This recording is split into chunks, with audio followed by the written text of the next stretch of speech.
Hello and welcome to another episode of Turjo Talks.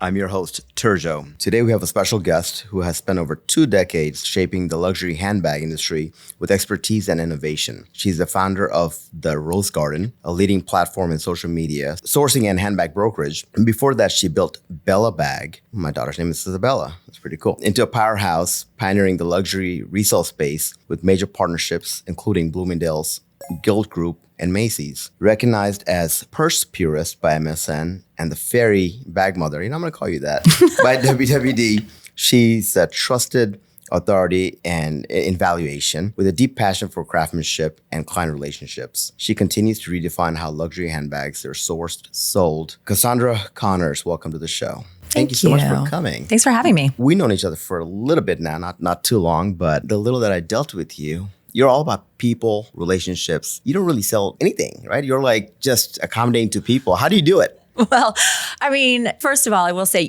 what I sell, you don't really have to sell it.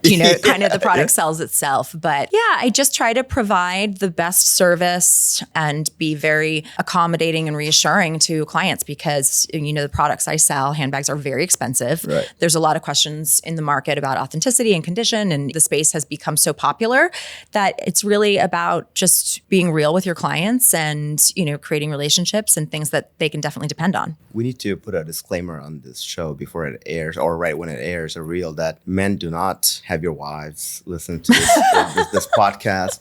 And for the guys out there too, you could spend a lot of money on a handbag through you, and Cassandra will make you feel good about it somehow. It is the worst thing in the world. It's terrible. It's so funny because whenever... Don't do it, guys. Yeah, whenever my fiance's friends meet me, they're always steering their wives away from me. Don't go near her.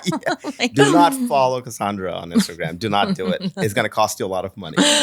So help me. We have a lot of people on the show that are private equity funds and real estate funds and just different businesses. This is very unique and different. How does someone get started? Give me your backstory here. Yeah, it's not glamorous. It's not kind of, hedge fund or private equity at all. I was in college, a broke college student at NYU. My father had given me like a user card on his American Express to books, food, stuff like that very generously. And my dad's an old school baby boomer, although he definitely has money to spend and we were very lucky as kids that, he could send us to college and do all those things. That doesn't mean we were supposed to spend it. Right.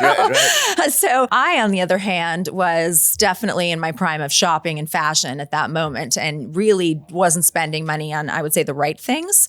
So when I hit a credit card limit or something, I kind of just couldn't understand what was going on because I was not spending it on books and food. Yeah.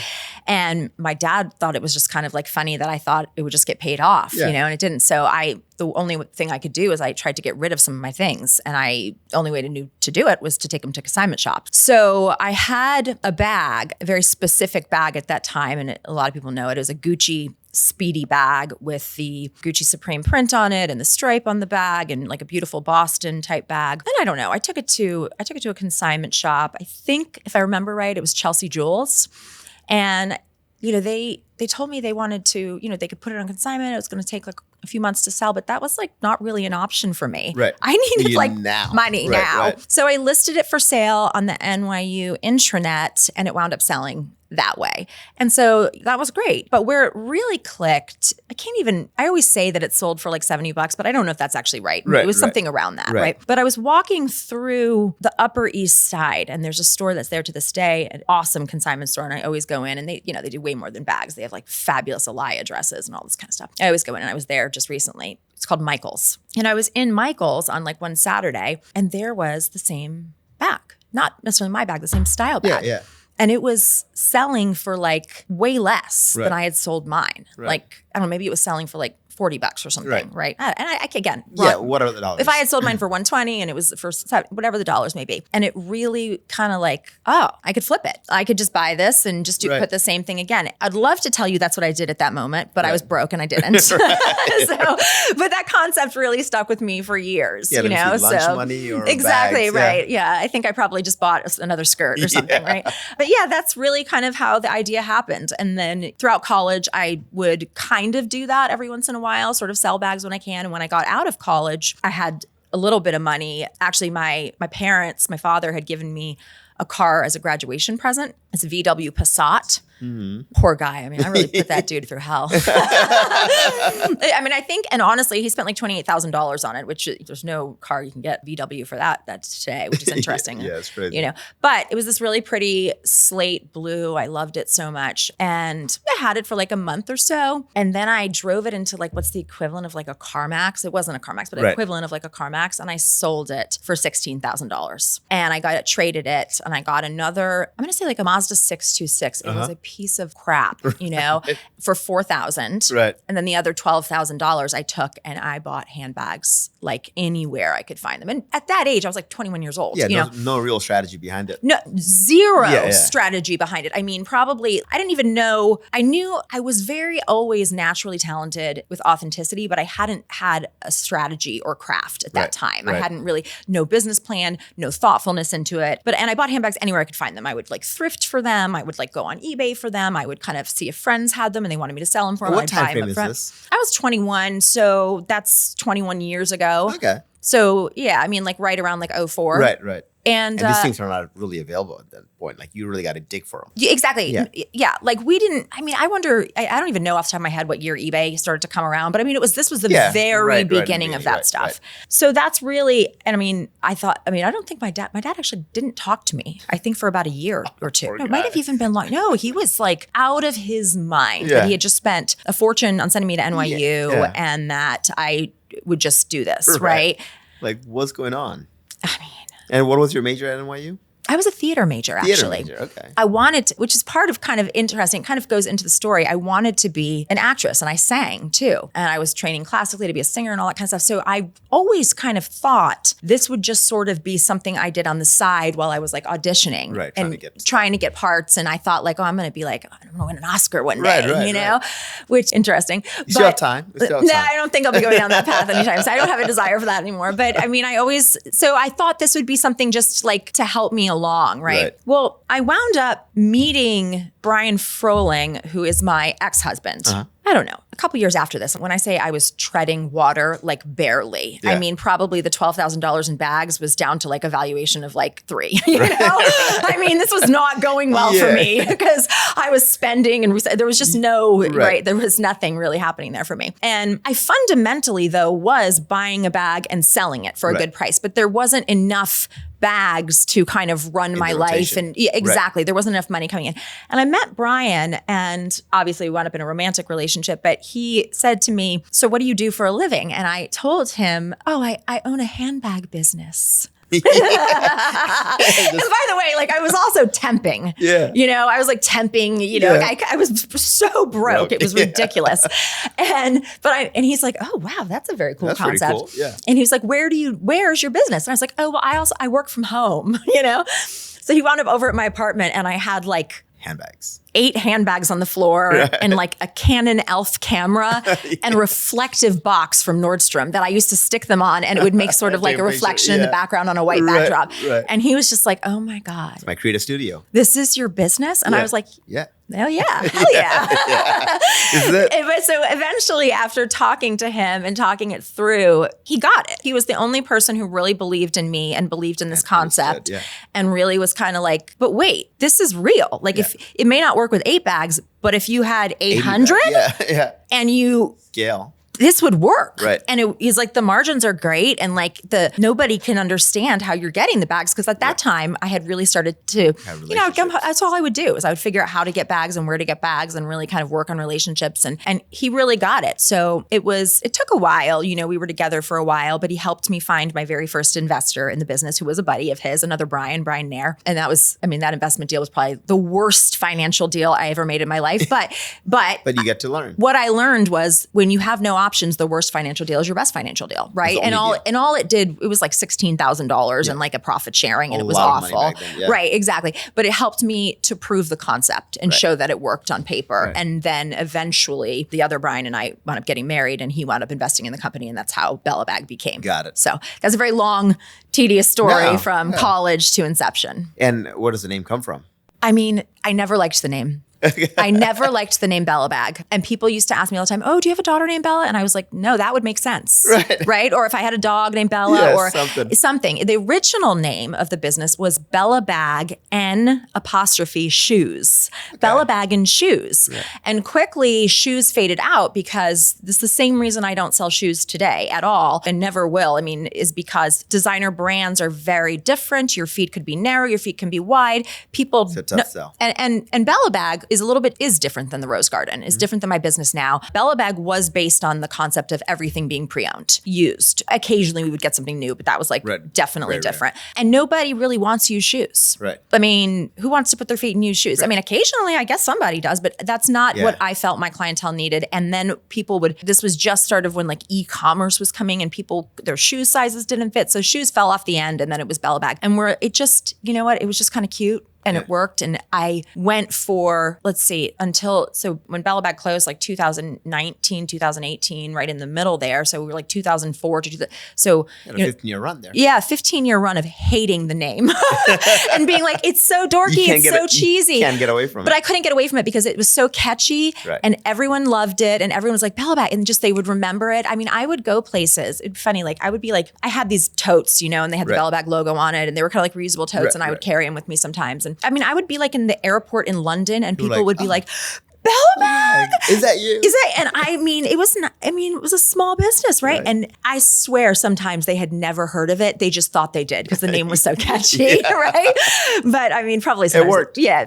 So, I mean, it was a cute name, but it just was not a sophisticated name. Right. So you take the $16,000 now from Brian, the investor. And what happens is he becomes a partner in the business now, or just a profit sharing? So the first Brian, Yeah. Brian Nair, he lives in Florida, great guy. He gave me that $16,000, and what I did was I bought all handbags with the $16,000. And why $16,000? Like, was that? There was something. He was like my ex-husband's best friend, right? And he was always around and he was an awesome guy and he was in like medical sales and something, I wish I remembered every detail because I don't, but something had happened, like he had gotten a bonus or something. There was some, makes sense. There was some reason it was $16,000, right? For some reason he had an extra $16,000. And no strategy behind it where, I need $16,000 to do X, Y, this Z. was kind of like, they saw me at the time as like, I was younger than them. I was dating one of them. I was sort of like, kind of like this kid sister in the room with the business floating around that was really cool. Yeah, and nobody has ever heard of it. Yeah, and listen, the business was sexy. You know, it's like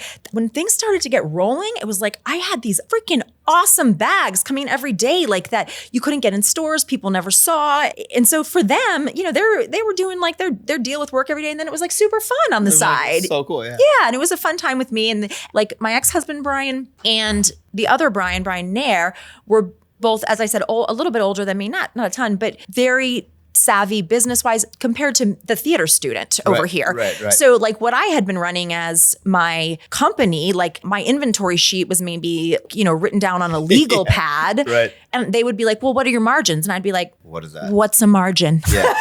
I bought it for X. So I learned basically how to understand, which some people would debate that. I did for years. We didn't talk about that.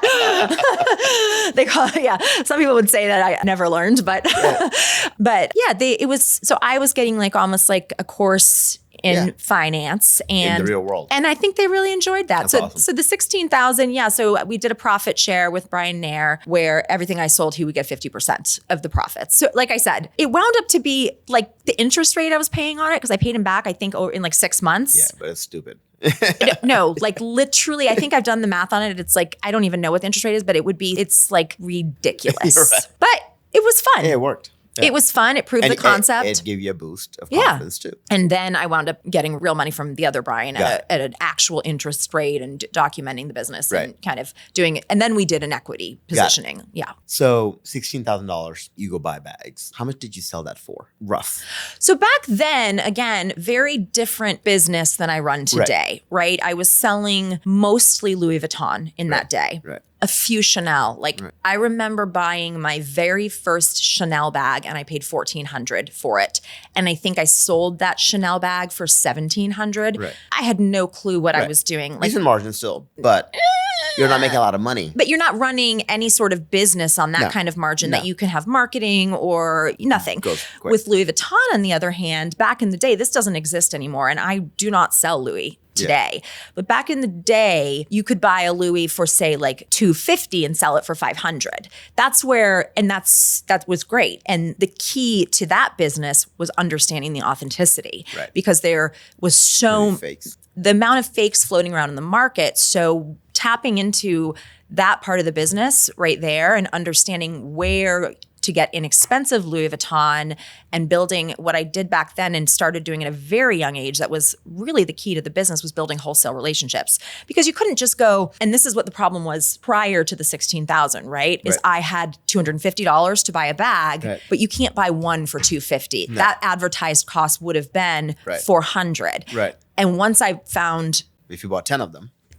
Exactly. And so, but I didn't have the money to do that. And I knew it. So part of my pitch in the beginning to the first investor was sort of like, I need the bulk cash and I didn't have the credit to do it. I didn't have anything. So I kind of sat down and had to kind of explain what was going on. And you're not buying from retail now. You're really buying from thrift stores and used bags. Yes. And at that point, though, I knew that there was still a better way. I knew that there was overseas ways to buy bags. I knew there was auctions. I knew there was wholesalers. To culture and all that stuff. Absolutely. I mean, this is not like what we see today. Where you're waiting months and months, years. You might get lucky and get a bag one day. No. In fact, this is before the Hermes situation was blown up. This is before, and this is the prime of Louis Vuitton's heyday for, monogram canvas, brown bags with edging of beige. This is when. And you never see anyone carrying it besides like Jay-Z videos. Never. Or you would see like suburban mom with the bucket bag. Like, wow. And you'd be like, that's so expensive. Cool. Your mom has a Louis. And people are like hoping to get a Coach bag one day.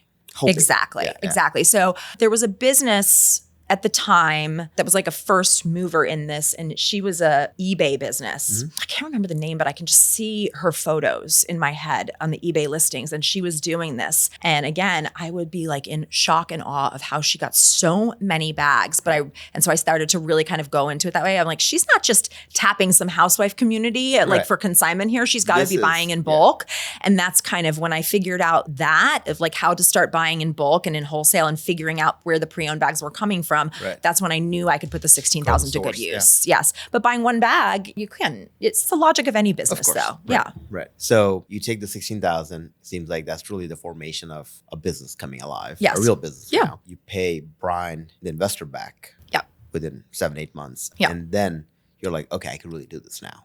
You feel good about it. Yeah, I had so my ex-husband, Brian, was like, he saw it like the cash flipping off, I think, to the first Brian, his friend. And he was kind of like, whoa, okay, wait, I'm ready to give you 50. My turn. And then, at that point, though, I would say, we knew we were going to get married. And so we were ready to go for that. And I was kind of like, you have to realize, I knew this could work. I wasn't like $50,000, like the idea of that for me. And I could not tell you how much money in the beginning, like the first amount that he put in was. I don't know.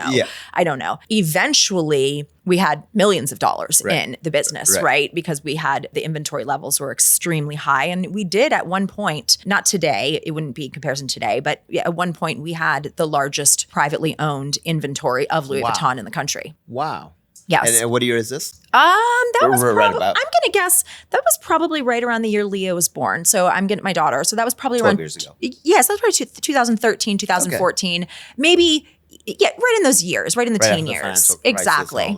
Right after then, we definitely, that's when MSN was calling me like the purse purist and all that kind of stuff because our inventory level, we were definitely the highest privately owned Louis Vuitton And how collection. are you selling it at that point? Do you have a website now? At that point, we had grown it. We had definitely. It's a real business now. Brian and I had grown this into a real business. No, Brian always was a silent partner. He had his own very successful career. Yeah, he worked in software sales and was very high up in that business and successful. And I was running this business. But we had at that point, we had stores, we had e-commerce. So this is a full-fledged business. It was a business at this point. That had gone from, we had moved to a different city. We lived in Atlanta at this point. And what year did you move to Atlanta? Atlanta, we moved here, I'm going to say 2010. Yeah, 2010. Yeah. I mark these things by like when I had my daughter, how many years before, when I got my dog, you know? Yeah, 2010 it was. We moved to Atlanta. I got my very first office. And it was... And why Atlanta? Is there a reason to so I moved down. I was living in Florida with Brian. Okay. And I was in Florida. I had met Brian and he was and you know, I was from New York and he was in Florida and I was like, did not want to be down in Florida, but he was there. And so I was staying down in Florida and I just was kind of like, I don't want to live the rest of my life down here. This is not for me. Right. And he was a director of sales like I said, for this company, Symantec at the time. And he was like running the Southeast and he was commuting to Atlanta a lot. Okay. He was from Florida. So he was like, well, we could move to Atlanta because I could do my job easily from there. And so no business strategy behind it. Again, really nothing. But I was kind of like, okay, I could live in Atlanta. You know, I'm a New Yorker and I just was like, that sounded better to me than staying where I was in Florida. And I wanted... It's not so deep south. Exactly. Because what I really wanted to do at that point, I had kind of stopped wanting this whole thing of being I loved the business at this point. I was rolling, I was making money. So the Oscar dreams were fading away. Those were gone, right? I was like not really into that. I would still sing and stuff, but I mean, it was not really, I was making some money. I mean, not a lot of money, let's be clear. I was making like probably like 40 grand. You know what I mean? Like very little. Making a decent living. I was able to make ends meet, you know, considering independent now and you have a business. Yeah, in 2008. Or you're self-employed now. In 2008, as a 20-year-old girl, my expenses were, you know, the wine I was drinking and, you know, whatever jeans I was wearing, you know? Right. So you could get away with it. Right, exactly. Yeah. So, I mean, I was not making a lot of money at all, but I had it moving. And so the idea of moving to Atlanta and we knew people here, it was just going to be, and I was like, I wanted to get married and, you know, I wanted to just do the thing. So moved here. I had my own place back in Florida. Mm-hmm. When we moved here, we got one place. Got it.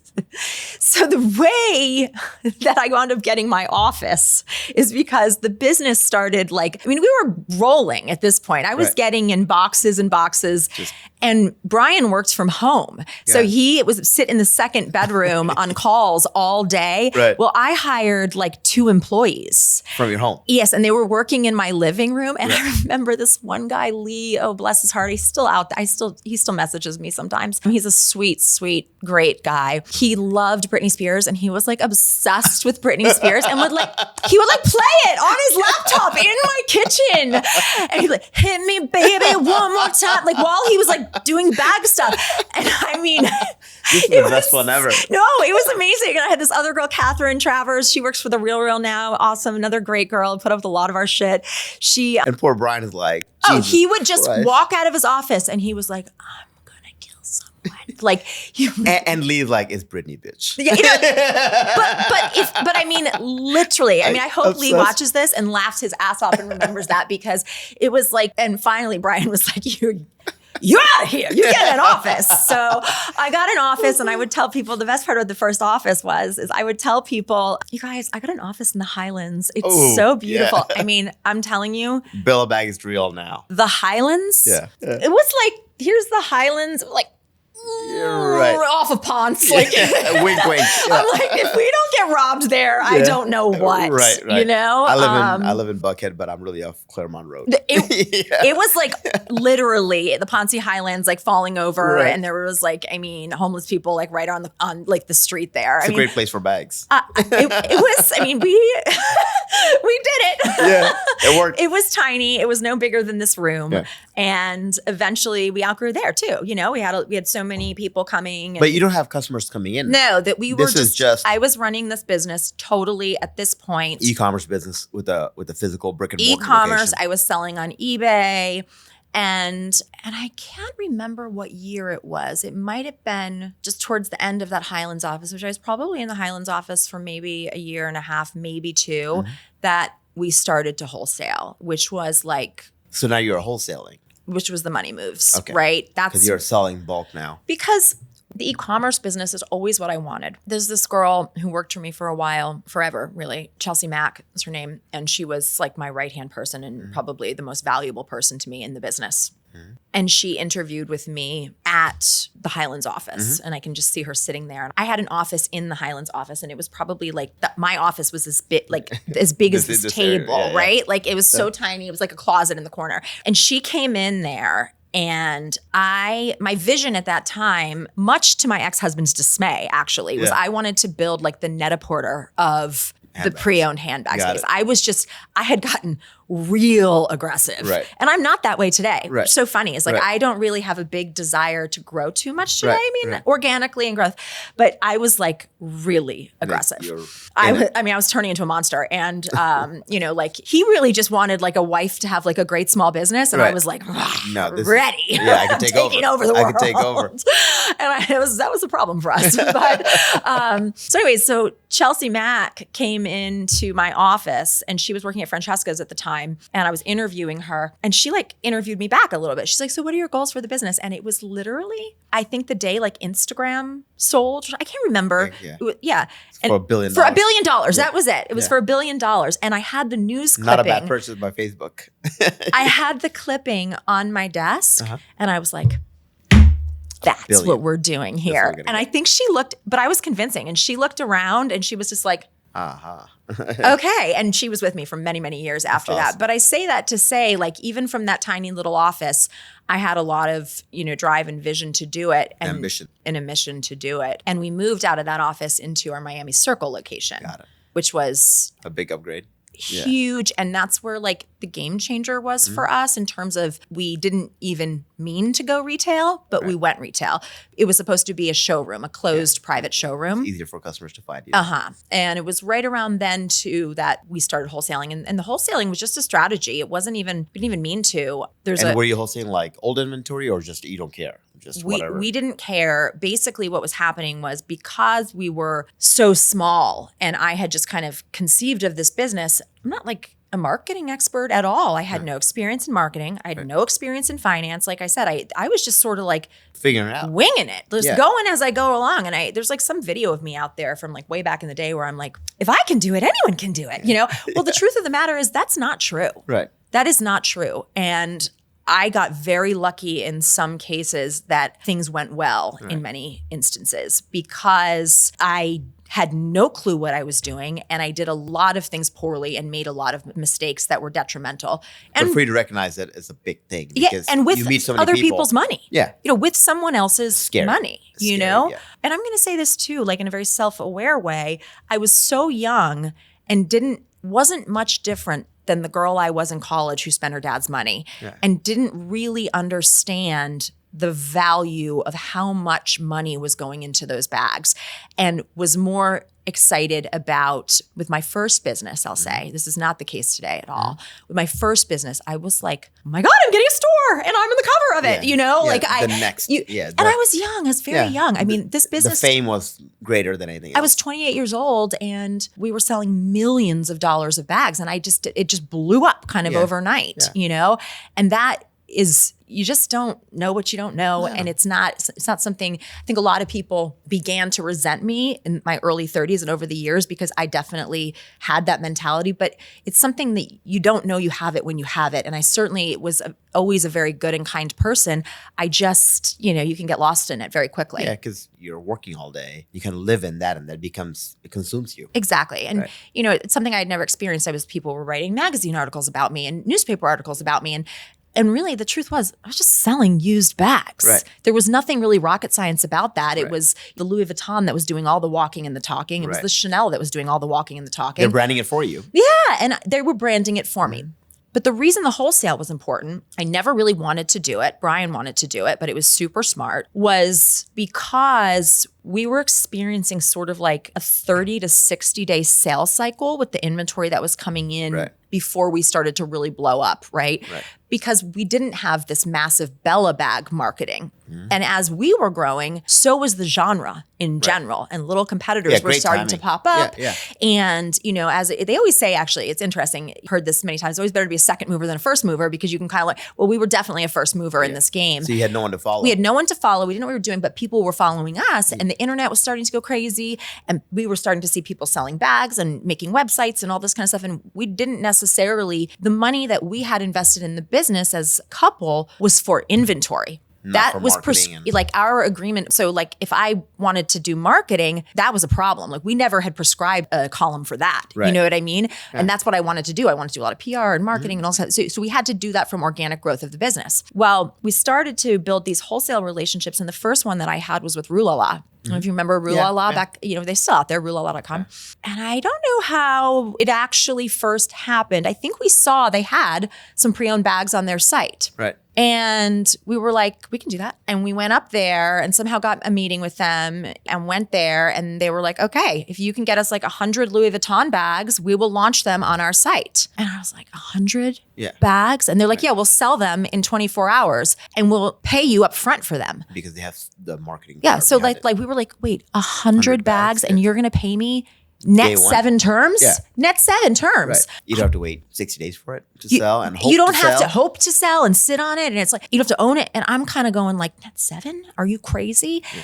And so we do that first Louis Vuitton sale with them. It's sold out not in 24 hours. It's sold out in 2 hours. Wow. How many bags was that? It was about 100. Wow. I'm going to say 100 Louis Vuitton bags. And I was sitting in the parking lot over in, Dunwoody. I know exactly where I was at that moment, like right by the Inside Design Studio up there, because we were looking for furniture for our condo, kind of just moved here. And we're watching the app and we're going, refresh, refresh, refresh. And we're like, holy shit, this is it. This is happening. And all of a sudden we had money to do the marketing, to do the things that we had always wanted to do, And the margins were super slim, right? Like half of, that was always kind of like the give and take. And I would always. But the volume was amazing. So like the margins were half of what the retail margins looked like. Yeah. And then we built another contract. We sold so much with Rue and I was so grateful for them. They were very kind and amazing partners and I loved working with them. Then our next contract came with Gilt Group, which to me was like, I don't know if you remembered that in those years, Gilt was like huge. And it was sort of like the queen, it was like the diamond in the crown of all the flash sale sites. Yeah. I remember that every day at 11 o'clock or whatever the time it was, like you check your app and hope to get something on discount. And I even remember before I even was on Gilt Group as a vendor on Gilt Group, like I remember being on the waiting list to get accepted as a member on Gilt Group. It was so, and I can remember my first meeting. I mean, Rulala was beautiful, but Gilt Group was like, where are the headquarters out of? Kentucky, is it? No, New York City. New York City? Are well, they? Okay. They probably have a logistics center in Kentucky. I know they do. Yeah. But I was in the one in New York City. It's right on 30th and Park, like 32nd and Park. And I just remember I was like. This is the aha moment, Everything was white and it was glass and it was just. Fancy. It was so fancy. And I was just like, oh my God, I've made it. Hopefully I get accepted. Well, they turned us down, actually. Many times they turned us down for like a solid year. And I'll tell you something to my own credit that I did. I wrote them an email every day for a year. Wow. Every day for a year. Hey, checking in. Called probably 3 times a week. Wow. And it's funny, like Chelsea Mack, who again was like my VP, she'd be like, she's calling Gilt Group still. She's calling Gilt Group. And so we launched. So they just took care of it because they're like, we can't do this anymore. Just probably. Just put her in here, God. This bitch. But I told you I was aggressive in a way that I am not. Well, today. you had $1 billion goal, so you had to be aggressive. I did, right? We did not make that goal. And again, I had never worked in a way that I like worked with another. My only real work experience was building Bella Bag, but Brian was software sales, and like I said, extremely successful in a very high up B2B orientation. And so he really knew what. Right. Like I could call and I could present the bags and all that kind of stuff and make all the promises about making the bags, but he knew how to go in there and sell the executives right on that thing. So we launched our first sale with Gilt Group and it was different. They did not want Louis Vuitton and I was like not sure. They wanted Dior, Goyard, and Givenchy. Yeah. Which I don't really sell any of that today, And I was like, they wanted every color in the rainbow in Goyard St. Louis totes. Right. Which I'm going to tell you, like when people come to me today and they're like, Cassandra, can you source me a Goyard tote in a pink? Or I'm like, that's pretty hard. Like I struggle with one sometimes. Right. To source what we did, which was about 80 Goyard totes in every color of the rainbow in pristine condition and drop ship them for Gilt was something, a feat. I cannot explain to people. This is a feat that like, I don't know if I could ever do it again. By the way, people make fun of me all the time. I personally carry a Goyard tote every day of my life. I love the thing. They're great. You just throw it in there and you're cool. Yeah, totally. Right? Even my kids are like, there's dad and his man purse. I'm like, yes. Just own it then. Just rock it. I don't care. Yeah. Father of three. What You color? can make fun of What me. color? Brown. You have the brown one. Brown, and then I have a green pouch to go inside it. That's nice. But it's just perfect. Good. I actually have some pieces maybe coming in next week that I'll send to you. Yeah, talk to people about that one. They're green. Little sales plug here. That's it.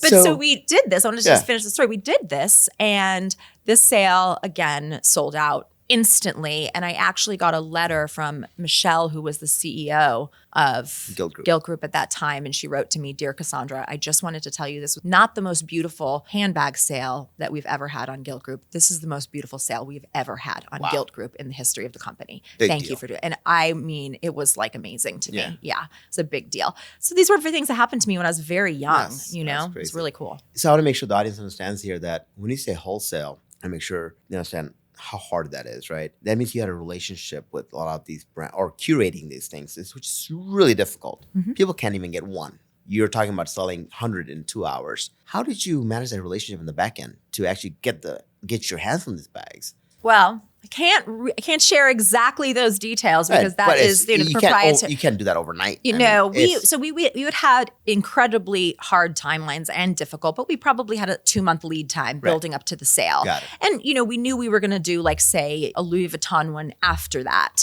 like maybe like 2 weeks after that. So at this point I had a team that we had hired. I had a really amazing girl, Linda, who was like our director of buying at that point. Like I said, Chelsea, who was our VP, who kind of ran everything. I had a wonderful, amazing human named Lindsay, who was our controller. And they were all fairly young girls. But the thing that was awesome is in Atlanta, there's not a ton of fashion here, right? I was going to say, great timing. Right. You can work in retail fashion. There's amazing stuff over at Phipps.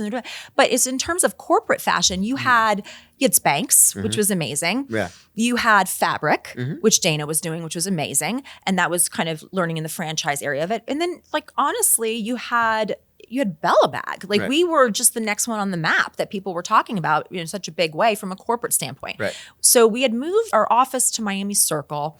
I'm not exactly sure at that point. We were starting to think about moving to the Shops at Buckhead and get like a fancy store, but we had opened a corporate office fairly close to where we are here, where's that restaurant? 5 Churches. Okay. Yeah. In that building. Across the street. Yes. So we had opened a corporate office and we had a huge cage in there at this point, which was like custom built for our space. We had a photography studio in there at this point. How much inventory are you carrying now at this time? At that point, we had over $1 million in inventory. Okay, just a lot of inventory. In the cage. Yeah, exactly. And we had this, we probably, I can't see if we had opened the store. Anyways, between Miami Circle store or whichever store we had over there, between the cage and that we had, which works out to be probably like close to about 1,500 bags or so. It's a lot of bags. You don't realize how many bags it is. Like you do not realize how many bags it is. Yeah. And also inventorying those physical bags and making sure they're all in good shape and taking them in. And it's a lot of work. And the pros and the cons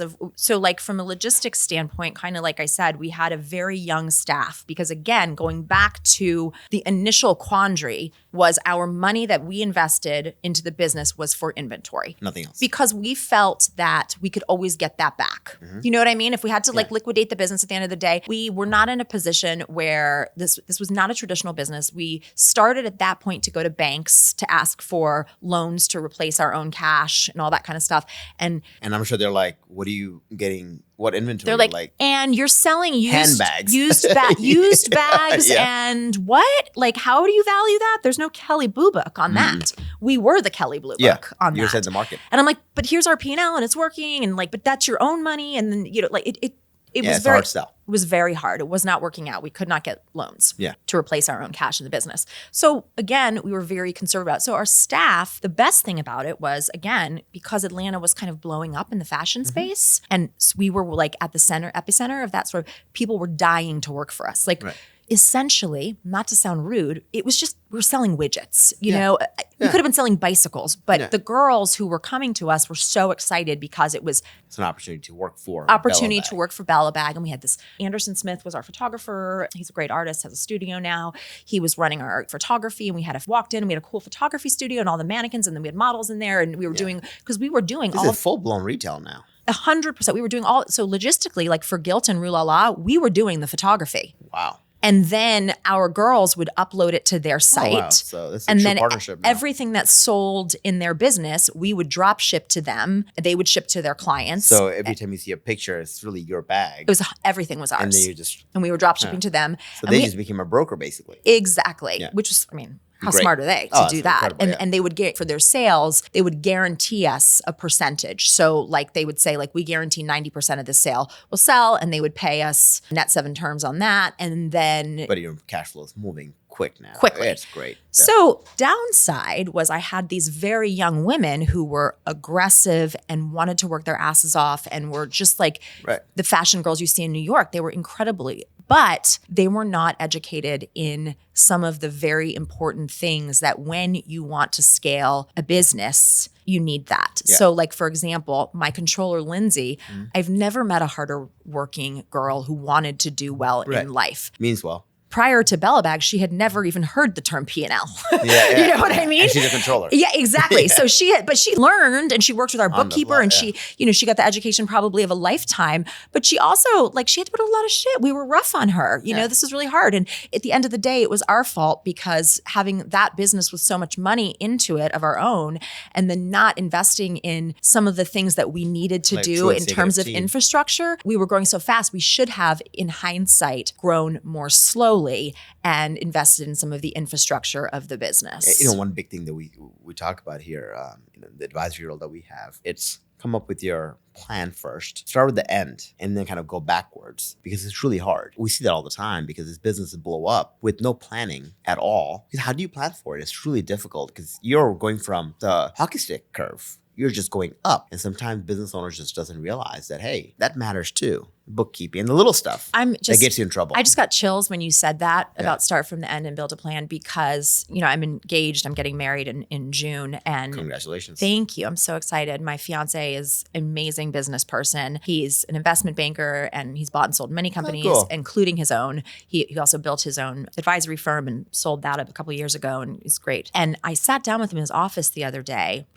and I was kind of like, my business now, the Rose Garden's a beautiful business. It's doing amazing. I don't really have a specific goal for it at all. Right. And I kind of said to him, I'm like, is that bad? Like, I don't have a goal for it. And he said, well, you don't have to. And he said, but if you think of one, then start there and move backwards from it. And that's how because I was like, I don't have one. And what if I want to get there in terms of sort of like an end goal, right? Mm-hmm. As I get older. And he said, you pick the end goal and then we can work backwards from there. And I just never really heard that before. And you're the second person in a week now who has said that to me. And it's such a beautiful concept. And I tell my kids all the time, the analogy I give them is that pick a scary movie, watch the end first, and then rewind it and watch the movie again. It's not scary because Oh my God, that's so cool. You know what's going to happen, right? Totally. And all of a sudden the jump scares and all that, you're like, I kind of know how it's going to. So it helps. She doesn't die. It's fine. Yeah, right? But people I'm guilty of it too, right? I've done business in the past. 3-4 billion in revenue, but you're flying high, going. You're like, whoa, what just happened? It's so tough. So to your point, for you to acknowledge that. And it's interesting because one of the things we would always say about Bella Bag, which drove me crazy and drove our staff crazy, we would call it the bolt-on business. It was the joke of the business because we would be like, hey guys, it's Monday meeting. We're not doing enough email marketing. Somebody go start email marketing. And we would be like, and you're distracting people. And then it would be like, we would just bolt some shit on the back of that side of the business, bolt it on. There was never any long-term core strategy. And by the time there was, some things had gone wrong in the business. And it was like, some personal things that happened too at that point, and we just kind of wanted to change direction. But looking back on it in hindsight now, I try to be very kind of like, gentle about criticizing. Because you know what? We were going fast and we were growing an awesome business that was doing so many wonderful things. We were pioneering. We had some things in authenticity that we were doing that no one was doing. You don't accidentally get into the gold group or rule all out. That's what I'm saying. Like you don't accidentally do that. One of the things that I looked at, at the time, we were not just doing bags. We were running an entire warehousing system and logistics system. And I used to say to Brian, accidentally, we could do an entire logistics business. We could be doing, cell phones and mix it in. Inventory. We could be doing so many things here. And I became the person I am today because of absolutely everything that happened in that business. And I can't believe how much we did and how young I was. I had a baby. I was only 30. Wow. It was like, it's a lot. I had, people around me who will never do that stuff. Business, you always need to be on Exactly. Top. Exactly. That's incredible. So now you're in the guild group. Obviously, you're making a ton of money now, revenue churning, requiring more money, Yes. right? Because that's what happens. The bigger you get, seems like the broke we get, right? Because it calls for a lot more. Yes. What's next? It's funny. My dad always said that. My dad would always say, you guys just want more money. All you want is more money. And you've got to figure out how to make the money you have in the business work for you. Right. So it's interesting. We moved into the shops of Buckhead, which I'm not sure was a bad decision. I'm not sure was a great decision. I don't know. The shops of Buckhead was very good for credibility. I mean, you're basically on, for people that doesn't know Atlanta well, that's your Fifth Avenue. Yeah, we were in the same shopping center as Hermes, selling Hermes bags, Tom Ford's and Brunello Cucinelli. Exactly. I mean, people would go to Hermes and be like, we can't get a Birkin? Can we go to Bella Bag next door and get one? And yes, we could, I'll just call my friend over here. Yeah, I mean, it was crazy. And to get that position and spot in the shops of Buckhead was very hard in and of itself, sitting down with the real estate team. You got to be they were high-end luxury. Yeah, but they were kind of like, I don't think we can put this in here. And really, we had to kind of sell to them why we deserved a space. And for many years that we were there, we were the highest revenue shop, Some things started to happen that started to change the dynamics in many ways, a couple of things. This is 2016, 17-ish, I'm assuming? This is, yeah, exactly. Okay. So first of all, I got a divorce. And we decided we're very amicable. We're still very good friends today. Business partners. We are not business partners anymore, but back then we were. It's just not a divorce; it's business and everything. So we were, So we were still business partners then, and we had a daughter. You know, so we decided we were going to keep the business at that time. And the difference is, though, is when you're married, you kind of can like run off of one income, right? And you kind of bank all the money back into the business. Right. Now I'm divorced. I'm like, I can't really do that anymore. Right. I have to take a salary, change the yes, exactly. Formalize it a little bit more. Additionally, Brian, as I had mentioned in the beginning, had given quite a large loan to the business. And he was an equity investor in the business. And as you're a married couple, he had never taken... You don't care. No, you don't care. We were hoping one day we would sell that business. Somebody else would pay back the loan. We would make interest on it. I mean, everything made sense at that point. Well, now as a divorced couple, Buddy Boy wanted some interest on his loan, which, I mean, some people gave him some shit for that. Some people didn't, whatever. But it is what it is. It was a business agreement and it was a lot of money in the loan. Things were just very different at that point. And we had to run it as a business and not like a family fun thing. You know what I mean? A hobby that's making a lot of money that became a big business. Exactly. So things changed logistically in the financial ways that he and I had to run the business. So the business definitely made less money because of that, right? Well, it has real debt now. It had actually real debt that had to be serviced. Right.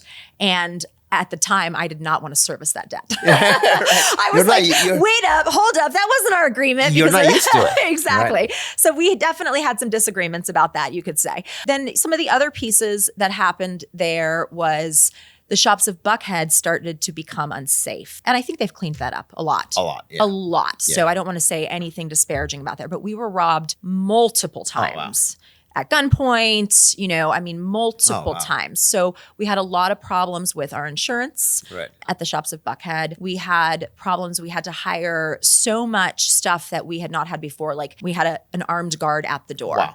And the expense of that was it's crazy. Outrageous. Insurance too. Insurance went up. Everything was crazy. The cost of the space at the shops of Buckhead was triple what we had in Miami Circle, right? And we were expecting triple the sales. That did not happen at all. We were in a location at the shops of Buckhead that was very undesirable, I would say. We were on the Peachtree side where we were facing sort of like across the street from where now Del Bar is. Got it. Yeah, so we were facing the road, which was great for people who want to rob us. They could just take a bag and a card pull up and they'd be gone. And, they come in one day, swipe a $50,000 Croc Kelly. This happened, right? We also were not accessible from the main valet. So people couldn't find us or they didn't know where they were. And it just was not working out for us there. Additionally, we had problems with staff. I would imagine. Yeah, we had a lot of problems with staff. I was Yeah, like I was always at our Miami Circle location because it was so I could go there, I could work, I could be there all day, I could talk to clients, I could go back and forth to our corporate office and work with the wholesale stuff. With the Bella Bag at the streets of Buckhead, there was really no place for me to sit and work. And so I either had to stand there and work the retail floor and sell bags, or I could go and work on the wholesale business. And the problem started to kind of uncover itself at this point that the business did not run without me. Right. Which is, I always kind of have a problem with that. People, it's not a good thing, technically. I don't know how you feel about that, right? I'd love to hear your thoughts on that, because people say like you should create a business that runs without you, which is so true. On the other hand, part of my business that will never change is I have proprietary sourcing capability and the knowledge of authenticity. So it is me and I am valuable to it. But this started to become a huge problem because I would hire girls to work in what is now an actual retail store, where Miami Circle was more of like a showroom, right? They could not sell these bags. It was too high end, and we were selling, to put it in perspective, they were selling in a month what I sell in less than 2 days in the Rose Garden now. Wow. Yeah. It was crazy. Wow. I looked at, we didn't need, our last year in business in the shops of Buckhead, we did not even sell $800,000 in bags, I think, which is, abominable. Yeah. It's like you can't even wrap your brain around how low that is for what we were doing. We couldn't even break even on that number. So it was becoming worse and worse and worse. And we were losing inventory levels over it. And the focal point, any distraction, you're dealing with more insurance and safety. Exactly. That's terrible. So one of the solutions that we came up with. And how long was the lease, by the way? Can you get out of the lease? We could have, but I didn't want to. I was very wrapped up in this problem of, ego at the time. I could not see, Is it because you dreamt of like having, because that like. Yeah, I wanted to win an Oscar. Yeah. It's my personality. Made you feel like you're a solid brand now because you're at the shops of Buckhead? Absolutely. I'm sure it was. I felt like I was a solid brand. I had this is all, it's so amazing how like owning a business is like therapy and a path of self-discovery. Right. It almost choked me up a little bit because I could not see the forest through the trees. My ex-husband could see it. He was much more, because he did not care about the lights and the flash. You're emotional about it. I was emotional about it. That was honestly, it was my baby. It was all I felt I had. It was my baby. Brian was an investor. He had a whole nother career that was very fulfilling and satisfying for him. It's a side gig for him. The idea of me, that my store that just got all this attention, we were in Vogue, WWD, the Wall Street Journal, all this stuff was going to close down and not work. Right. I just couldn't stomach that. You took it personally. Yeah, I could not stomach it. I just felt like I could not do that. So that option was just off the table. And he thought it was a lot of problems between us over that because, again, we're not married at this point. And he's seeing like, this is plummeting. This is losing stuff.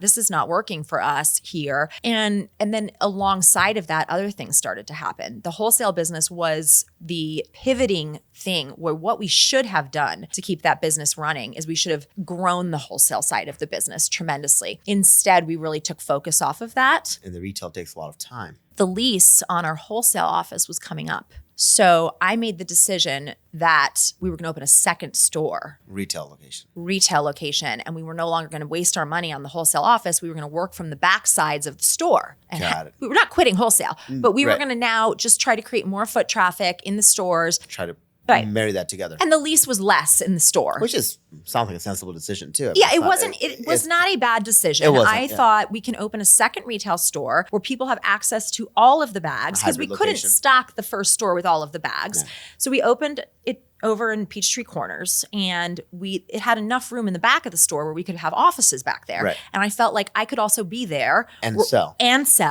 so I felt like that was a great decision. The lease was not as expensive as the big fancy office building. So I was trying to make a great decision about this. Good, yeah. It had legs on it. The problem is that store did even worse than. And it's Peachtree Corners to find you. It did even worse. Right. It did even worse. So it did even worse. We were not successful at expanding the wholesale business, and Rue La La and Gilt Group's business started to shrink. That was the end of the flash sale. The end of the flash sale. Because everyone was doing it at that time. Everyone. We had a great relationship too with a company called Beyond the Rack. They were a Canada-based company. They actually filed bankruptcy and left us with a massive piece of debt, which was devastating for Right. us. Blue Fly, remember Blue Fly? I don't remember. Bluefly.com was huge. Got it. They were partners with them too. And they went belly up. They didn't leave us with debt, but still. exactly. You lost the sale. So we lost a partner in that. So what we had to rely on then was the e-commerce and the stores, and the which retail. we had not really invested our marketing into. Right. One of my mentors is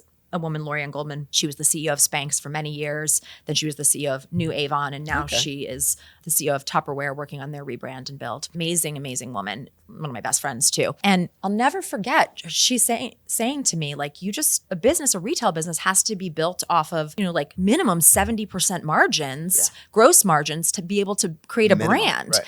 Well, it is factual. This business that I work in, this genre, you're never going to see it rise above 40% margins, gross margins, 45% margins. There's nothing you can do. Right. It's like it won't get there. Especially like today's world, forget it. I never make a 40% gross margin. Right. I mean, I don't even touch that because of all the competition and customer education and how much information is out there. I could never even touch that, which is why one of the reasons I chose to do a social media based business, because you can market and brand for free and you don't have the overhead and you can create all that branding. And you're based on your reputation. And you're based on your reputation. And I knew that I would never, ever reach those type of margins to be able to pay for the type of retail branding and marketing you need from what Lorianne had taught me, because she knew everything about this stuff. And I just, at that time with Bella Bag, I was very young and very stubborn, and I just kept thinking I can do it on this budget. And I couldn't. What's amazing is like there is just some things that you just cannot fight. Right. And it is what it is. It's hard. And the quicker you realize or admit it, it's easier to get out of it. Yeah. And the big problem was we could have come up with solutions and strategies for all this stuff and Bella Bag would still be around today. Right. But the biggest problem is that Brian and I were now divorced, and that was just not going to work long term. So he and I decided it was time to. So what did you do with Bella Bag? So Bella Bag is dissolved. Okay. Yes, we dissolved that business, and basically I needed to have. He could no longer, if we wanted to keep our relationship amicable in any sort of way and move forward co-parenting, he was not agreeing with a lot of the decisions that I was making with what was his money. Right. And so that couldn't work anymore. Fair. Yeah. Got it. So, and what year is this now? What is what? What year is this that you dissolved Bella Bag? When was the end of the company? What year was it? Oh, I'm sorry. What year was that? That was, I'm going to say end of 2018. Okay. It was like January 2019, right around there. We had I think our last month was, December of 18 or something like that. And then you shut this down, and what happens next? That was a hard time for me. That's a hard time, I'm sure, because I just didn't. And that's all you know in life. Right. That was all I knew in life. And it was very, very hard for me. Oh my gosh, it was devastating in so many ways. I mostly was just sad, because I just didn't know what my life looked like without that business. Especially when you're used to running so fast. And you don't know what to do. And again, tomorrow. I'm going to go back to this whole concept of ego that I always try to talk about. And I try to talk about this with my daughter, just remembering like the messages that we give ourselves as humans are so important. This concept of ego is like, if you have a really healthy ego, that means you see yourself as equal to others. And like, you're just you and you're floating in this world. Then there's the super ego, which you go around telling yourself, okay, I'm better than everyone. And then you have this thing called id, which you go around and you're telling yourself, I'm worse than everyone. Right. And my experience when I had the business, Bella Bag, is that I didn't know this at the time, is that I was fluctuating between super ego and id constantly. And that is just a state of complete insecurity all the time, where you're like, oh my God, this happened to me and I'm on top of the world, and this happened to me now, and I'm so awful, and everyone's laughing at me. You know what I mean? And none of that is true. That's all the self-talk. Yeah. And so for me, I will say, going through the closing of Bella Bag, although it was probably one of the saddest and most devastating things that has happened to me in my life, it was, as a person and a human, the greatest thing that has ever happened to me. And overcoming that and understanding that that business did not define me, that I made that business, and that, by the way, I could do it all over again. And something that was probably the most important thing to me was that for many years, people told me, were in my ear, that I only had that business because of money, because my husband had given me $1 million for inventory. And that was the only reason. And I just was lucky. And that was, I would always say I didn't believe it, but it was always in the back of my head. And so I think that voice is what created this kind of like insecurity, this super ego, this id, and this bouncing back and forth. Yeah. My constant need to be like, but look, I was in a magazine, I did this. So the failure of Bella Bag at the end of the day, and that being wiped away, and me having to start it again and figure out what I thought was a better concept from ground zero on my own with my own money and doing it and making it successful and growing it, that has been so satisfying and something that is an irreplaceable feeling in my heart. And I don't want to take away from the amazing role that Brian played in my business because I have so much respect for him. He's one of the smartest people I know. But for my personal growth, I had to do it on my own. I had to start understanding the value of that actual money working in your business. And I had to go through this transition of, I am not the business. I am a person and the business is something that I do. Yeah. And it's so hard. I tell people that I'm a good entrepreneur. I'm not the best CEO because it's very different. When you're an entrepreneur, that's me. Yeah, because the reason I'm saying it is because I feel like we have a lot in common in that sense where you're all in. And a CEO says, screw that. I and the company are two different things. But people like us is like, no, I am the business. And it's really hard to, rebound from that. So let's pause for a moment. So January, you shut down Bella Bag. Give me the experience, emotions, especially people, because it's really hard to rebound from that, right? Because now you're queen of handbags, you're an MSN, you're, every article, Vogue, and now you're nothing. Literally that nothing. Moment you feel like, and now the rumors are you're broke, it was a failure, you hear rumors you're a scam, you hear people make up everything. Oh yeah, there were some articles. There were some articles out there that were written. And, like, as I mentioned, I had very young employees who a lot of them we were very hard on. I mean, I had girls who would like not show up to work, or then they would show up late, or there's some people we suspected had stolen from us, or they're 19. They were, or some of them were just honestly like totally ungrateful and thought like that they weren't getting paid enough. And then they would see me rolling in a Mercedes with my little puppy every day and they hated me. And I mean, the things that some of them have written about me, I can understand why they may have written about them. I was trying to be a CEO the best I knew. Yeah. Still very hurtful. I've seen some of it. And I am really like an open book. I'm one of the most like today. I wasn't then, right? But I'm very self-honest and like, yeah, could I have been kinder and softer and gentler? But was I also just doing the very best that I could do, having no idea how to navigate that situation?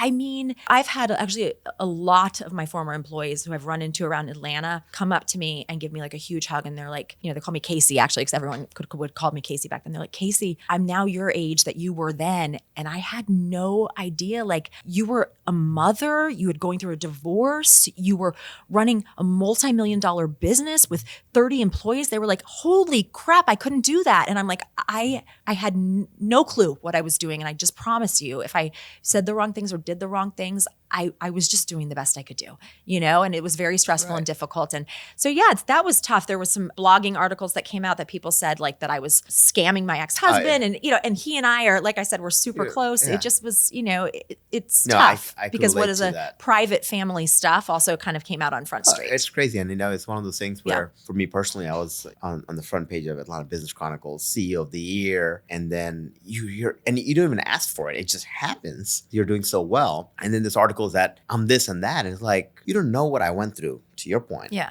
It's like personal stuff that comes out. However, sometimes you just have to shut it down and say, who am I?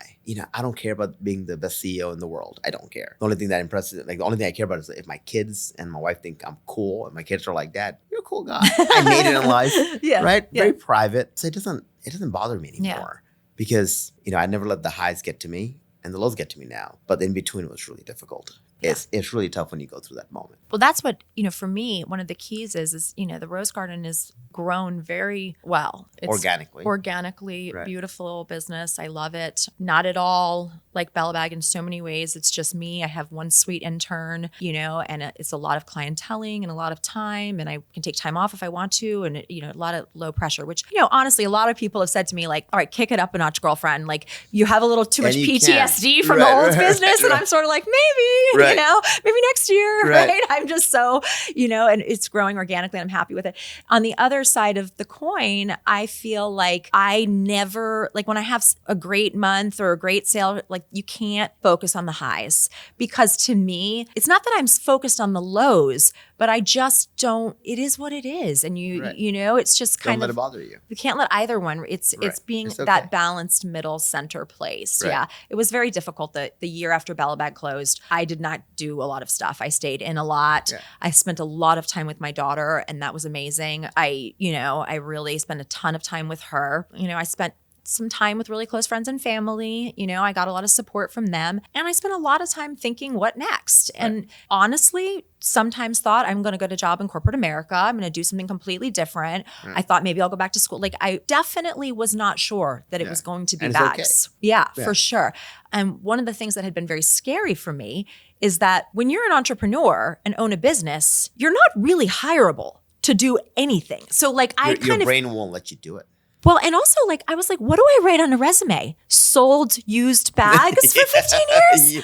I mean, I think actually in my ex-husband's phone, it still says Casey Connors, eBay seller. Like that's what and in my mind, that's what I am. You know, I love that though. But I mean, it just sort of like. What do you do? What do I do? How am I supposed to go do medical sales? Like, I couldn't, it wasn't about the money. It wasn't about that. No. It's like, I just didn't have that. I couldn't even write it. I remember sitting in front of like frozen, trying to write like a CV. And I was like, there was like nothing. I was like, I didn't even know how to describe my experience.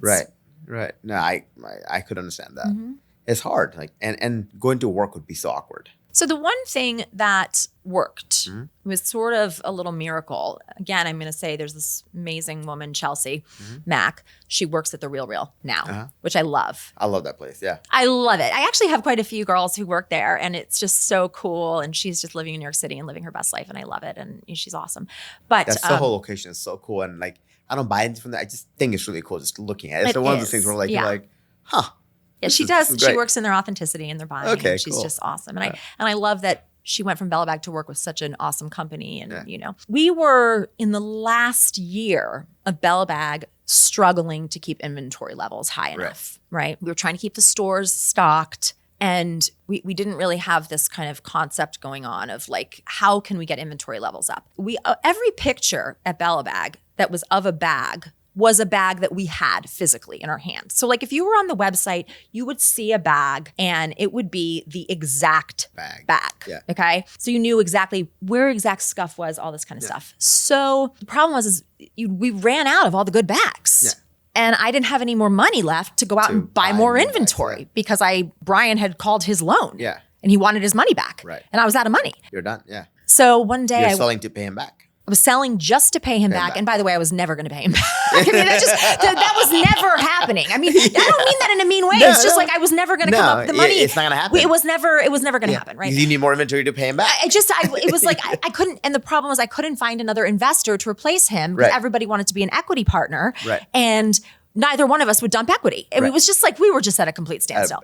So, but anyway, one day I went to Chelsea and Lindsay and I said, go on the website and every bag that's a bestseller or a classic, activate it. Put it that we have it in stock. Right. And they're like, what?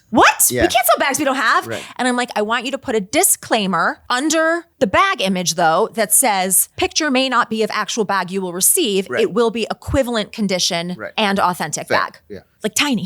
Yeah.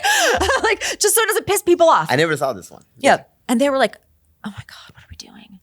And I'm like, this idea though came from Gilt Group. Gilt Group had, when we were drop shipping for Gilt Group, it might have been Rue actually, it was Rue. They had a button on their site where if you were shopping and it was a one type of item, like a Goyard bag or a Chanel or something, if it sold out very fast, they would just put that They would have a button that said, still want it? We'll waitlist you. And the purpose of that. Gilt Group has that too. Yeah, okay, yeah. The purpose of that wasn't to buy another vintage one-off Chanel bag. The purpose was maybe the manufacturer had more stock, right? Yeah. But somehow that still started populating on every sale. So they would come to us with a list of like, after we would sell one Chanel bag, they would come to us with a list They're of like, pre-selling it almost. they were like, we need 37 more black medium Chanel bags. Can you get them? And I'd be like, sure. Yeah, wink, wink. Wait. Yeah. But they were like, no, we're going to send a note out to all the customers saying That it came back. it will not be the exact bag pictured. It will be equivalent condition and authenticity and see if they want it. So like out of the 37 customers, it would come back like 20 people wanted them. And you're not scamming them. They have the choice to say. Exactly. They had the choice to say no. So that's how I knew this concept worked. Yeah. And we would ship them out and they would go and we'd sell 20 more bags off of one. Wow. So I was like, to the girls, I was like, put it up on the Bella Bag website. So this was the end, and it doesn't sound like a ton of money, but it was a lot of money. That year, I think we sold close to like, and considering I just told you we didn't even sell $1 million in the store that year. Yeah. That's how bad it was. Yeah. We sold about $1 million in what I called just-in-time inventory. Yeah. And without overhead. And without overhead. Yeah. And that really, what that did was that didn't move the needle where the business was going, right? But a spark. But what that did was that me able to pay the salaries for the girls, that kept us able to pay the rents, that kept us able to kind of get through that last year when we were really struggling and we didn't have any organic inventory in at all. We were able to kind of keep front face, just the just-in-time inventory. Right. So through that last year, that first year when Bella Bag closed, that's what I knew. That it worked. And like I said, I didn't have the money to restart a business or to go out and buy $1 million of inventory. And I was like, no damn way am I having a partner again. Like I can't do that again. I'm doing this on my own. I'm not going to my family for money. I'm doing this on my own. And I think there's some sort of preconceived notion. I think some people think that I have like family money invested in my businesses or something, and I don't. Your dad did not give you another $200 million?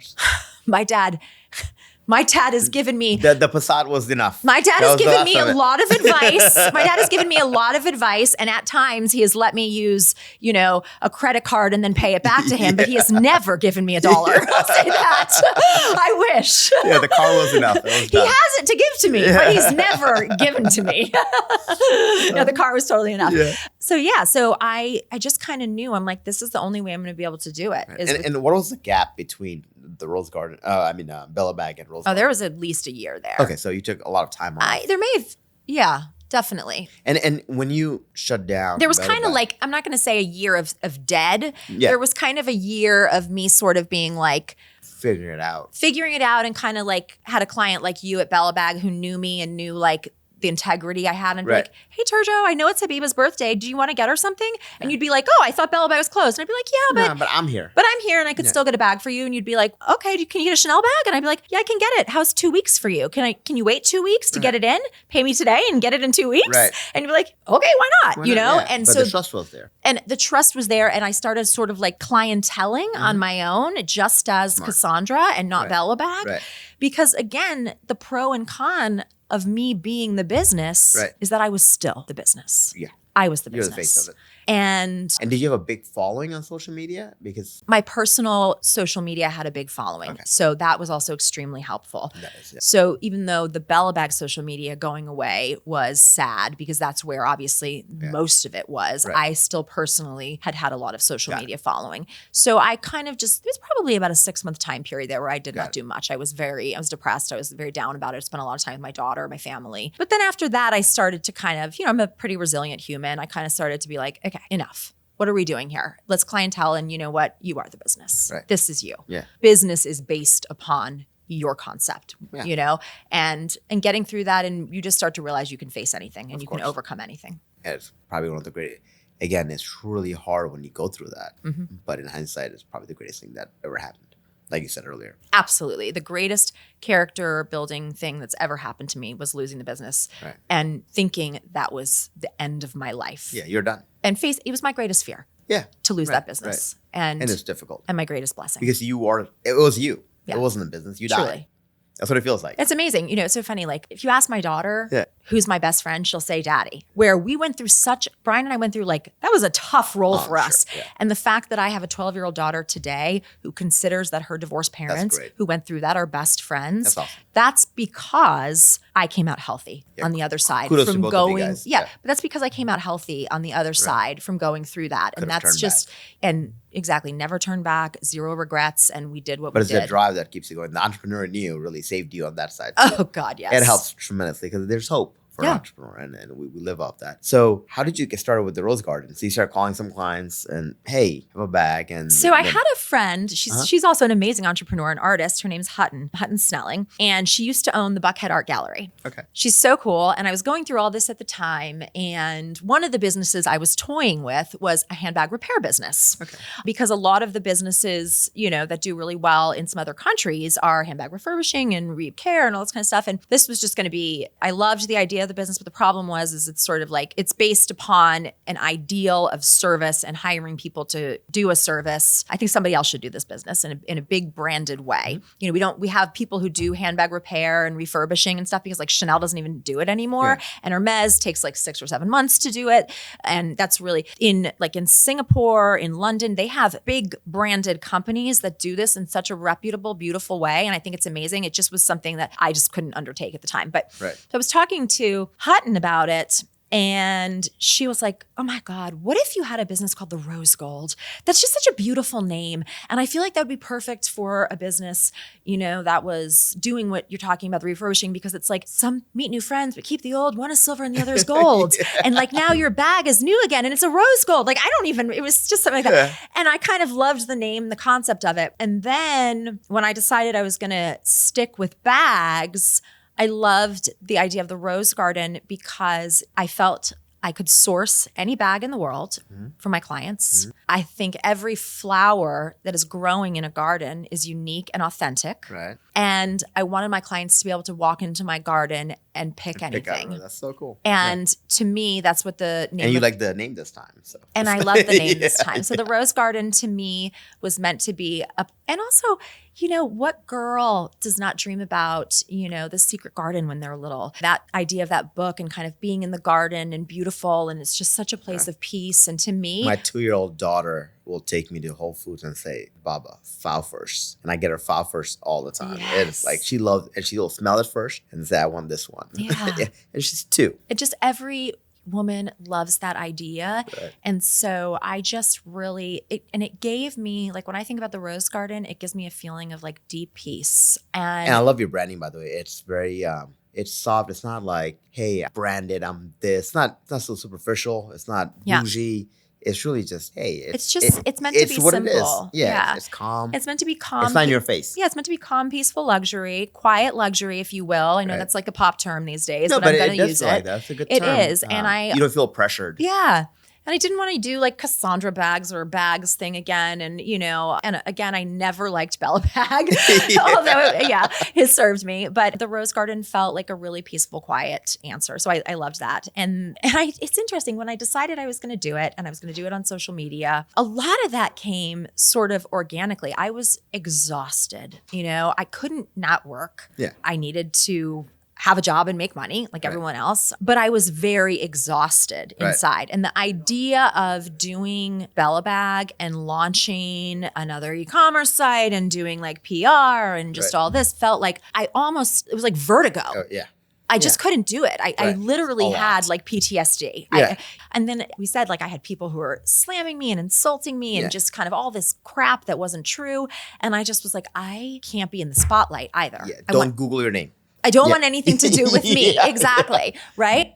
So I was I'm just going to do a social media page. I'm going to put bags for sale on social media. That had always worked for us at the Bella Bag before. People love to buy that way. And people will find me. And I can share it on my personal Instagram. People who still follow me and appreciate me and like me will come. Right. And people who don't know me will just find me organically. Yeah. And so I did that. And I was able to buy a few bags to keep on hand. And then I'm going to advertise bags that I know I can get for you. Right. And I wanted to change the dynamic a lot too from what we were at Bella bag, which was like used bags. And I wanted to do only pristine and new.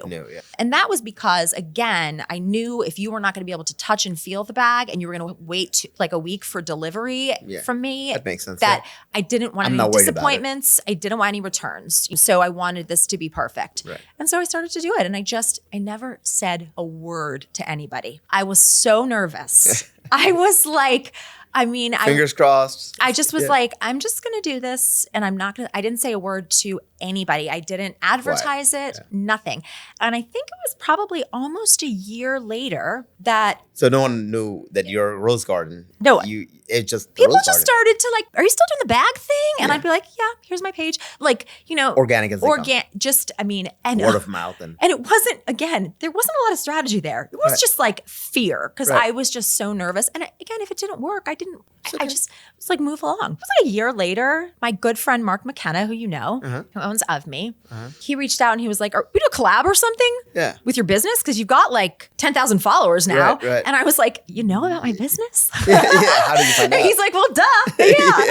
And so we wound up doing a collab and I shared more and I started to kind of eventually, I did like a shoot and so cool, put some more things up there. But I never did any kind of launch, nothing. That's great. Nothing. I just was like, eventually then Brown and Company asked me to do like a pop-up shop, which I did. So I started to kind of like, you're having fun with it again. Yeah, just tiptoe back in the water. Oh, cool. But I know, and that's all it was. And it just started to really, really grow organically in the past, I'm going to say, since 2022. It's been, even 2021, it's been really growing fast. I honestly can't keep up with it most of the time. I got an intern this year. She's a sweet, sweet girl. That's fun. Because I was like, there's so many things that I want to do. And most of the time, all I focus on is the bags and selling and working with clients. And there's other really fun things that I want to do. I want to change the branding up a little bit, just change, it's time a little more, do some more shoots. I want to do more social media things. And I literally can't keep up with it, Awesome. So good for you. Yeah. So it's been really, really fun. So now it looks like you're selling a lot of bags. Because every time I go to your page, there's a lot of stuff there. We sell a lot. And you're just really finding the buyer. You have a pool of buyers, I guess. That's I do. And they trust you. I have an amazing base buyers now. So the customer base has become really good. And I have a great referral base. I feel like now it's like people come to me. I get texts every day from, hey, this. So the social media is doing its job and the referral business is doing its job. We're at dinner last night at the home builder. And we're just talking, and he was talking about Hermes bags. And the first thing I said was, "Oh, check out the rose garden." Like, thank you. But for a guy, it's so scary because we don't know what these are, and we could pretend all we want to. The trust is what's important. Like, for watches, vintage watches, or whatever, you want to trust the person because there's so many phonies out there too. It's overwhelming. And I'm not saying they might be the most legitimate thing in the world. I don't know, but for someone to trust that and these are not cheap things here. These are investment Exactly. pieces. So the base of trust is really important. And, when I say I get nervous about growing the business, it's also because when you start to grow, that's when you start to lose those bands of trust, right? Like, we talk about the RealReal. I have a lot of respect for the RealReal. I think they're a great business. But something that's happened with the RealReal is there have been some counterfeit pieces that have come through over the years, right? I've heard that before. And that's because I would not coming down on them at all. It's because when you have a business that has grown to that size, they're now a public company. You now have to have more employees doing the authenticity process.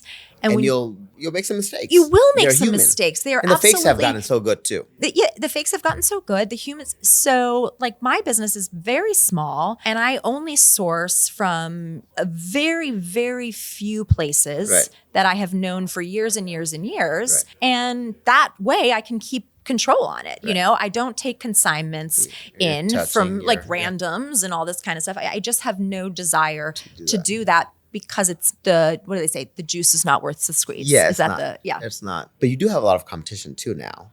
Yes. The Birkin Junkie, I think, whatever. Yes, I've seen that page. And there's people like that out there. Mm-hmm, yeah. How is the Rose Garden different than the other guys?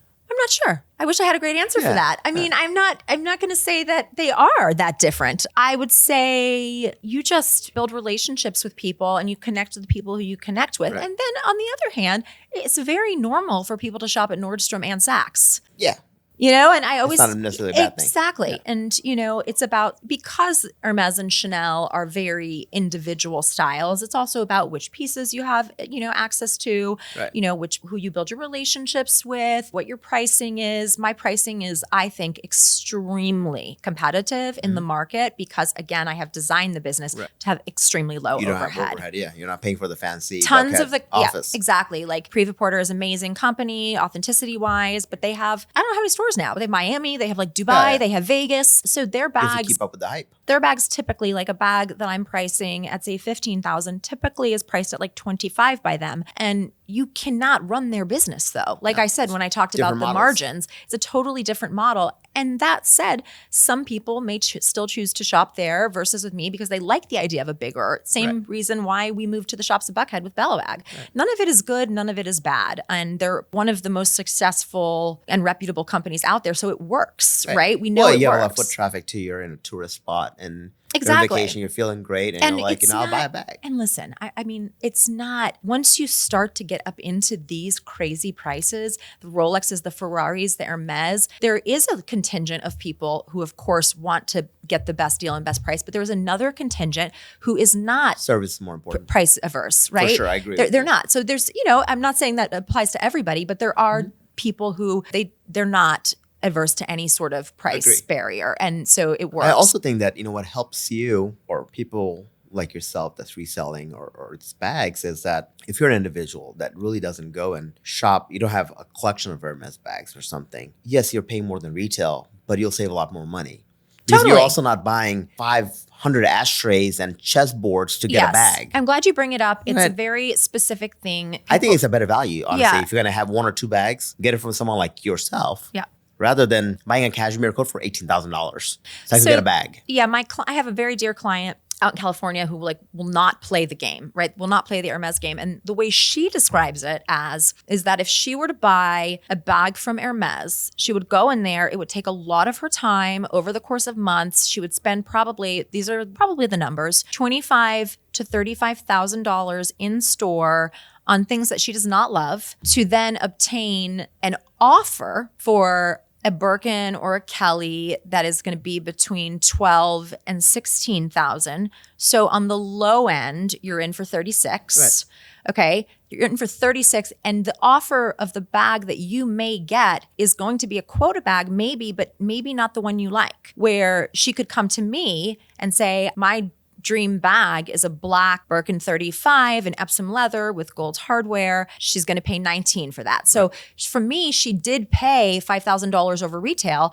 but in the store, she didn't even get the black Birkin at the end of the day, and she just paid $36,000 for nothing. Couldn't agree more. And for, we had a special guest, Ronnie Madvani, on the show, massive collector of watches, vintage watches and whatever. But we're talking about this conversation that it's not an ego thing, but personally for me and someone like Ronnie, I'm not going to stand in line for 4 hours, beg and pray to get a $20,000 bag. I should be treated like, yes, you guys are, and I'm not. You should be treated the way I treated you. Right, yeah, 100%. Called every day with an update and came show up, delivery. And the timeline was tough. Right? And honestly, I mean that. I know.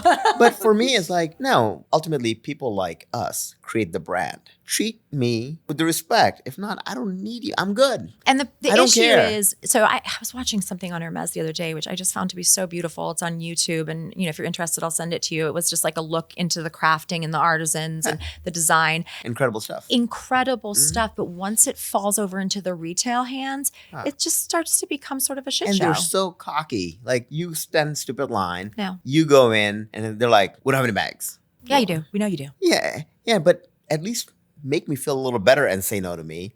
Don't just dude, get out of here. I don't get that. And I will say something, about myself. I truly feel like I am so grateful that the clients I have put their trust in me. Right. They're sending me a lot of money. I'm delivering them a product. I feel really grateful about that and honored about it. And that's how I think we should all feel. Right. And some people are very blessed in life that has many of these things. And to them, it's a way of life. But for some female out there, this could be a one-in-a-lifetime opportunity. Yes. For a lot of my clients, it's a one. Yeah, and make them feel special as they should be. I mean, this is not a cheap, no one needs it, first of all. Mm-hmm. It's a big want, it's a desire. Make it a big deal. Yeah. Don't go to the store and sit over here in the corner and hopefully, I hate that. Yeah. And the sales reps shouldn't. And I'm sure you're already seeing that with like Ferrari, for example. Some of their newer models are not doing as well. They're sitting on the lots, I've heard. Sitting on the lots. And the whole crap was get a entry level this, entry level that, and you'll be entered hopefully one day. And I'm like, not everyone has $500,000 to buy a car. Yeah. Like you want to entertain those customers that, it was a dream for a child one day. You have a poster on the wall, like one day you want to have that car. Don't make it so difficult. Yeah. It's terrible. Yeah. And there's people like you, so. Yeah, especially when there's no, like, it's like the Wizard of Oz. They've drawn back the curtain now. Everyone knows how it works, right? Everyone knows they're available from people like me, from someone like the Birkin Junkie, from Madison Avenue Couture. They're all available. Of course, I think that there's something still special if you do have the store experience, and I totally understand that. The problem is what's happening now is a lot of the store experience is just becoming flipped bags. Terrible. And people are just getting the bags who get them and they're just reselling them for, all the time. And so that's how the market is happening. And so it's actually being watered down to a level that's just fairly unbelievable. I'd rather personally deal with someone like yourself that have a relationship. It's a conversation, and some of these things it's a hobby. Yeah. So you want to talk, with my watch friends and whatever. It's just fun. Yeah. Right. And it's a personal relationship rather than you go to a retail store. It's like, and again, you're going to end up paying more regardless. For sure. Right. One of the stores I believe I stopped at was Madison Avenue Couture. Yeah. Not far from Hermes. Yeah. They have every bag out there. And you're telling me that this 4-story, 5-story building doesn't have anything. I mean, it's no. It's comical. Yeah, I know the owner, Judy, there, and Alexis, who runs Nicest people in the world. They have a great business. Their prices are extremely high, again, because of their overhead and the way they run the business. That. I mean, you're on Madison Avenue. Exactly. That's right. I mean, it's a big store. It's a big store. Their prices are crazy, but they have, again, they're beautiful, authentic, and they're kind. Yeah, they're nice people. Yeah. They make you feel special. So what's next for the Rose Garden and you? Seems like you're inching. I don't know. Yeah, this year. You're too driven and ambitious to I'm going to go calm. I don't sense that in you. Well, I'm 42. It's like I'm 42 and I've been slow rolling it now. Let's see. So I started this probably like in 2020 and it's 2025. And this year I'll probably I'm going to say double the revenue I did last year, just organically, right? I do think about, again, me being the center point of the business, and will I want to do this forever? Mm-hmm. And the answer, of course, is no. So what does that look like? There's going to have to be eventually somebody, either I'm going to have to hire more people in the business, and the shipping gets overwhelming and I can't continue to do it on my own, and nor do I want to, because it will lose its lackluster after a certain point. So I think, the good answer would be to come up with an end point and work backwards. Yes. Well said. Well said.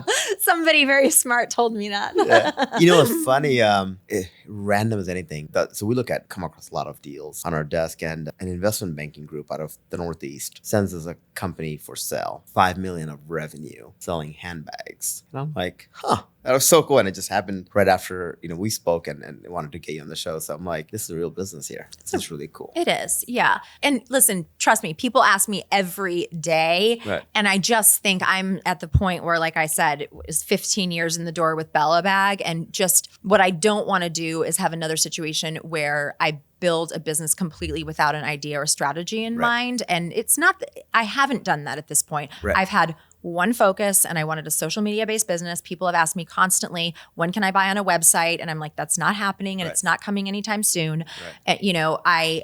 Maybe I will put the inventory in a better runs. People have asked me, like, maybe can I see the available inventory? And I think in a way, though, that's sort of the idea of it, where I don't like to advertise. I kind of like because saying from the watch world and guys that list inventory, I look at it one time and even if I don't buy it, it's curious, right? But if you don't, you kind of look at it every day. You never go back. Exactly. So listen, I think I agree with you. There's a really good reason that I do it the way I do. Yeah. People ask me, why do you put prices on sometimes and why don't you put prices other time? I'm like, well, if I put prices every time, you'd never talk to me. Because it's my damn business. I can do whatever the hell I want. Well, but the answer is if I put the prices on there every single time, you would never contact me and ask me how much the bag costs, and I would never get to talk to any of my clients. But it starts the conversation. Yes, listen. Or if I every single time I listed out the exact age, price, color, you would never want to talk to me. Right. And I do want a conversation with people here. I love that. I'm not trying to, this isn't like, we're not just the generation of just texting constantly. I want to have a conversation. I want to know who you are. I love it when someone reaches out to me and they're like, okay, so much fun. Cassandra, you're the bag queen and I just don't know which size to get. And I'm like, okay, let's talk that. And part of you, like, I could tell that you're so passionate about this. Yes. Like, you love that. I literally love that. And so what I'm doing is working. And so on the other side of the coin, I definitely do have that desire in me. Like I said, I'm not like I was aggressive at 30 years old, but I definitely would like to see, I do like the idea, I'm going to say, of some of the business actually creating something, going somewhere, creating some sort of legacy. I just, in my mind, it's very hard with the handbag business because it is so proprietary and can be, as you see, it can be duplicated fairly easily with money that I'm just not sure what that looks like for me today. Right. That's awesome. Yeah. That's awesome. Well, So, this is great. Well, maybe my daughter will want to do it. I don't know. you know, I think about it all the time. Like, my ultimate goal in life is if my kids worked with us and we'll be on the board or something and we report to our kids one day. Like, that would be great. But I do boring businesses It'd be only. great, or you'd want to kill yourself. You don't know. That's true. Have you That's watched true. Succession? Yeah. Shush. But, you know, for us, like, we're in the most boring businesses in the world. We do boring stuff here. And I'm like, I don't know if my kids are going to want to do boring things. So maybe a handbag business. Yeah, maybe. Yeah. You never know. I think my daughter would love that. Yeah. Yeah. So. Yeah. Well, thank you so much for coming Thank on you for here. having me. This is great. I learned so much. This is awesome. Probably one of the better shows we ever had. This is, you're so passionate about this. This is great. This is great. Like, I can see the highs and lows. You're like, ah. Yeah. And, A lot of great. emotion in it. No, and it's my baby. you're an entrepreneur. Yeah, You're supposed to for have sure. emotions. Well, congratulations on the Thank rebound you. and doing it better than ever. Thank you. This is awesome. Thank Well, you. Thank you for so having much. me. Thank you.